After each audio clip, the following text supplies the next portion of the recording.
దేవునికి మహిమ కలుగునుగాక. దేవాతి దేవుడు మరి మనతో కొన్ని మాటలు మాట్లాడుచుండగా మనం దేవుని వాక్యాన్ని మరి విందామండి. మరి ద్వితోపదేశ కాండములో 20వ అధ్యాయంలో దేవుడు ఈ మాటలు మాట్లాడుతూ ఉన్నాడు. మరి మనం ప్రతి పరిస్థితిని చూసి భయపడిపోతూ ఉంటాం. మనకు కలిగిన ప్రతి ఒత్తిడిని బట్టి, ప్రతి ఆందోళనను బట్టి. ఎందుకంటే మనం బలహీనులం. మనం మరి మన ప్రాణం ప్రతి దానికి కూడా మరి భయపడిపోయే విధంగా ఉంటుంది. చిన్నదానికి పెద్దదానికి అన్నిటికీ కూడా మరి మనకి ధైర్యం తక్కువ. అయితే దేవాతి దేవుడు వైపుకు మనం చూసినప్పుడు మనకు ధైర్యము కలుగుతుంది. అలాగే మన పరిస్థితులు మనకి చిన్నగా కనపడతా ఉంటాయి. ఎందుకు అనంటే మరి మనం గొలియాదు మరి ఇచ్చలవీడిగా చెలరేగుచూ ఉన్నప్పుడు, మరి ఇశ్రాయేలు ప్రజలు ఎవరు ముందుకెళ్ళలేనప్పుడు దేవుని ఆత్మతో నింపబడ్డ వ్యక్తిగా ఉన్నాడు కాబట్టి మరి గొలియాదు దావీదికి చిన్నగా కనపడ్డాడండి. మరి గొలియాదు ఆడు ఎంత పెద్ద 7 అడుగులు గజానుభావుడు అయినప్పటికైనాను దావీదు దేవుణ్ణి చూస్తున్నాడు, గొలియాదుని చూడట్లా. అలాగ మనము కూడా మనకున్న పరిస్థితులను చూడకూడదు, మన ముందున్న దేవుణ్ణి మనము చూసేవారిగా ఉండాలి. అయితే ఇక్కడ దేవుని వాక్యము చెలవిస్తూ ఉంది, ఇదిగో మీరు యుద్ధమునకు సిద్ధపడండి, కానీ మీ ముందున్న మరి ఆ గొప్ప సైన్యమునకు మీరు భయపడవద్దు. మీతో కూడా వచ్చేవాడు మీ దేవుడైన యెహోవాయే, మీతో యుద్ధము చేయువాడు మీ దేవుడైన యెహోవాయే అని దేవుడు చెలవిస్తూ ఉన్నాడు. మనము దేవుణ్ణి ముందు పెట్టేవారుగా ఉండాలండి. ఏ పరిస్థితికైనా మనం ఏం చేయాలంటే మన దేవుణ్ణి ముందు పెట్టాలి. అది ఎంత పెద్ద పరిస్థితి అయినా, లేదా అది చిన్న కార్యాలైనా, లేదా నీ కుటుంబంలో ఏ పరిస్థితికైనా మనము దేవుణ్ణి చూసినట్లయితే ఆ పరిస్థితి మనకి చిన్నగా కనపడు. ఎందుకంటే మరి దేవుని కంటే ఏది ఎక్కువ కాదండి. ఎందుకంటే బలమైన దేవుడు, బలశూలుడైన దేవుడు, మరి దేవుడు మన పక్షంగా యుద్ధము చేయవాడు.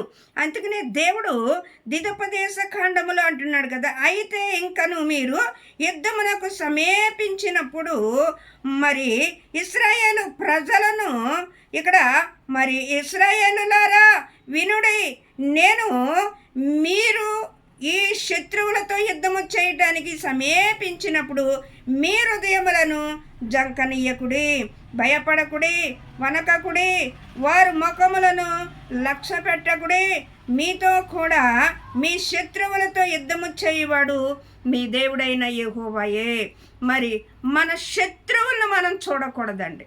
మన శత్రువు మన పైన విజయము సాధించాలనుకుంటుంది, కానీ నిన్ను దాటుకుని మరి ఆ సాతానుడు వెళ్ళలేడు, ఆ దుష్టుడు వెళ్ళలేదు. నిన్ను ఎన్నో రీతిలుగా బాధ పెట్టచ్చు, ఎన్నో రీతిలుగా నిన్ను శోధించవచ్చు, కానీ మరి లోకంలో ఉన్నవాడు కంటే నీలో ఉన్నవాడు గొప్పవాడు. ఏ పరిస్థితులను చూసి మనం భయపడిన అవసరం లేదు. ఎందుకంటే పరిస్థితుల కంటే బలమైన దేవుడు నీతో ఉన్నాడు, శక్తిమంతుడైన దేవుడు నీలో ఉన్నాడు. ఆ పరిస్థితులను చూసి భయపడవద్దు, జడయొద్దు, వనకొద్దు అని మరి దేవుని వాక్యం చెలవిస్తుంది. నీకు ఏ సమస్యలో ఉన్నావో, ఏ బాధలో ఉన్నావో, ఏ కష్టంలో ఉన్నావో, దేవుడిని పరిస్థితులన్నిటినీ కన్నుచూపు మాటలో నేను తీసివేసి దేవుడు నీకు విడుదలనిచ్చే దేవుడే అన్నాడు. ఆయన ఏమైనాను చేయగలిగిన సమర్థుడు. ఆయన ఏ స్థితికైనాను చాలిన సమర్థుడు. నీకున్న పరిస్థితులు కావచ్చు, లేకపోతే నీ కుటుంబంలో ఆర్థిక పరిస్థితి, అప్పులు పాలు, లేకపోతే శరీర బలం ఏదైనా కావచ్చు, కానీ నీ దేవుడు అన్నిటికంటే బలమైన దేవుడు, శక్తిమంతుడైన దేవుడు. దేవుడు నీ శత్రువు కన్నా సర్వమును ఆయన జయించినవాడు. ఆయన ఈ లోకానికి వచ్చి సమస్తమును జయించాడు. మరి పాపాన్ని, శాతాన్ని, లోకాన్ని సర్వమును జయించిన దేవుడు నీ పక్షాన. అందుకనే మరి రోజుకి 66 సార్లు భయపడకని దేవుని వాక్యం చెలవిస్తూ ఉంది. మనం ప్రతి పరిస్థితుల్లో భయపడిపోతూ ఉన్నామా? భయపడవద్దు. ఒకవేళ కుటుంబంలో ఏ శోధన వచ్చినప్పటికైనాను నీ శోధన నువ్వు చూడకు, నువ్వు దేవుని యందు విశ్వాసం ఉంచు.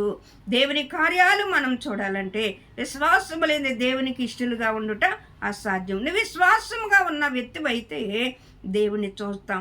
మనం ఎప్పుడైతే దేవుని చూస్తామో మన సమస్య ఎంత పెద్దదైనా మనము దేవుణ్ణి చూసినప్పుడు ఆ సమస్య మనకేమనిపిస్తుందంటే చిన్నగా కనిపిస్తుందండి. చిన్నగా కనిపిస్తుంది. ఎందుకంటే ఆ విశ్వాసములో మన పరిస్థితులు మనకి తుత్తునీలుగా చేయగలిగిన దేవుడని మనం నమ్మినట్లయితే మన పరిస్థితులు మన దేవుని కంటే గొప్పవి కాదు, మన దేవుని కంటే బలమైనవి కాదు, మన దేవుని కంటే అయ్యి మన శక్తిమంతుని కాదు. కానీ వాటినన్నిటి నుండి విడిపించగలిగిన దేవుడు నీతో ఉన్నాడని నువ్వు విశ్వాసించి నమ్మిన ఎడల దేవుడు నీ పక్షంగా ఆయన యుద్ధము చేసేవాడై ఉన్నాడు. ఆయన నీ పక్షంగా మరి వచ్చి నీ పక్షంగా నీ చేయబట్టుకుని ఆయన నిన్ను నడిపించేవాడై ఉన్నాడు. దేవుడు అంటాడు కదా, మరి అనుదినము మన పక్షంగా పోరాడే దేవుడు, మన పక్షంగా అనుదినము మన భారాన్ని భరించే దేవుడు, అనుదినము నీ చెయ్యి పట్టుకుని నడిచే దేవుడు. ఏ పరిస్థితికి భయపడవద్దు, ఎందుకంటే నీతో ఉన్నవాడు బలవంతుడు, శక్తిమంతుడు, సూర్యుడు, వీరుడు.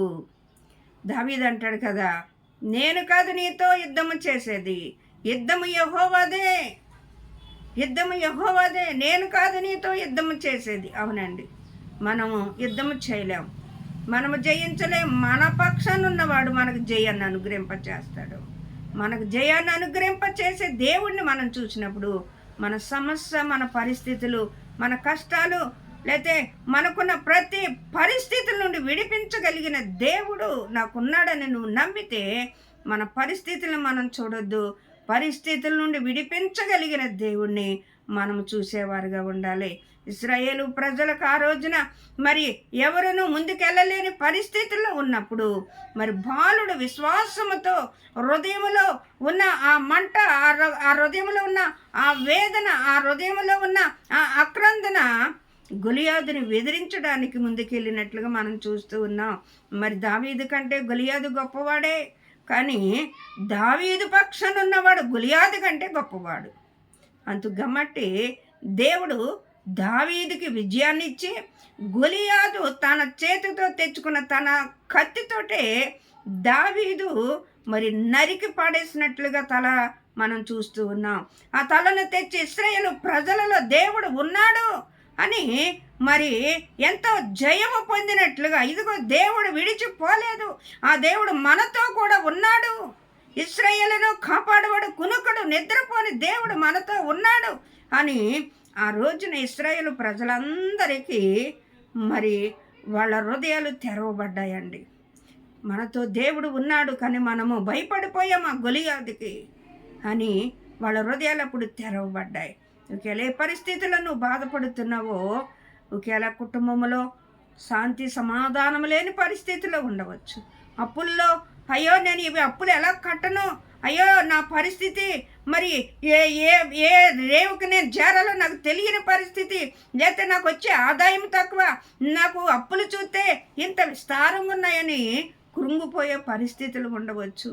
అయ్యో నా బిడ్డలు పెళ్ళిడికి వచ్చారు, పెళ్లి చేయాలి, అయ్యో నా దగ్గర చిల్లు గవ్వలేదు, ఏం చేయాలి అని ఒకవేళ ఆందోళన చెందవచ్చు.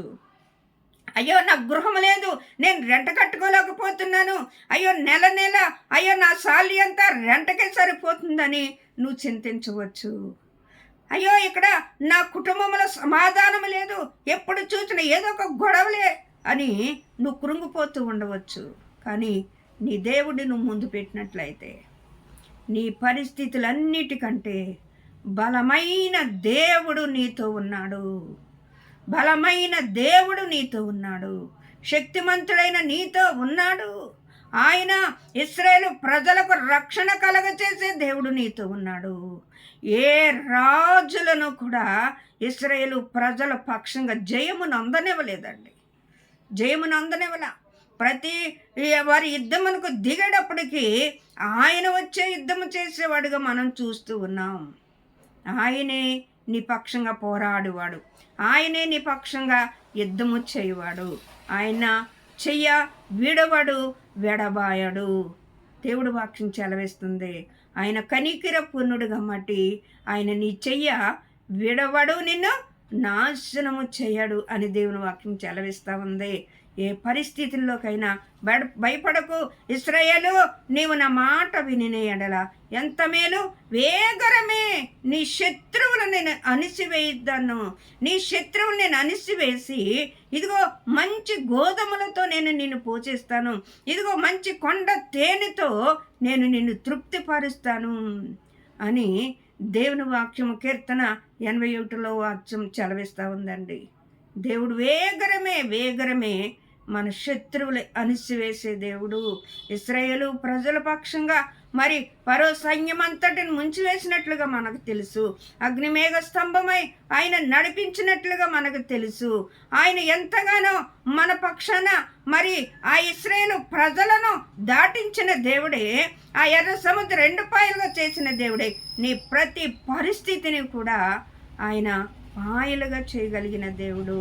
నీ పరిస్థితుల నుండి దాటించవేయగలిగిన దేవుడు. అలాంటి దేవుణ్ణి పట్టుకుని ఎందుకు భయపడుతున్నావు, ఎందుకు జడుతున్నావు, ఎందుకు నువ్వు కలవరపడుతున్నావు? ఏ పరిస్థితుల్లో కూడా నువ్వు విశ్వాసం కలిగి నీ మనస్సును నిబ్బరం చేసుకుని నీ మనస్సును దృఢపరచుకో. దేవుని యందు విశ్వాసం ఉంచు. ఎందుకంటే లోకములో ఉన్నవాడు, నీలో ఉన్నవాడు గొప్పవాడు. నీ పరిస్థితుల కన్నా నీవు నమ్మినవాడు గొప్పవాడు, శక్తిమంతుడు. ఆయన యందు విశ్వాసం ఉంచు, గొప్ప కార్యాలు చూస్తావు. దేవుడి కొద్ది వాక్యం తన ఎన్నికల్లో దీవించును గాక. ఆమేన్.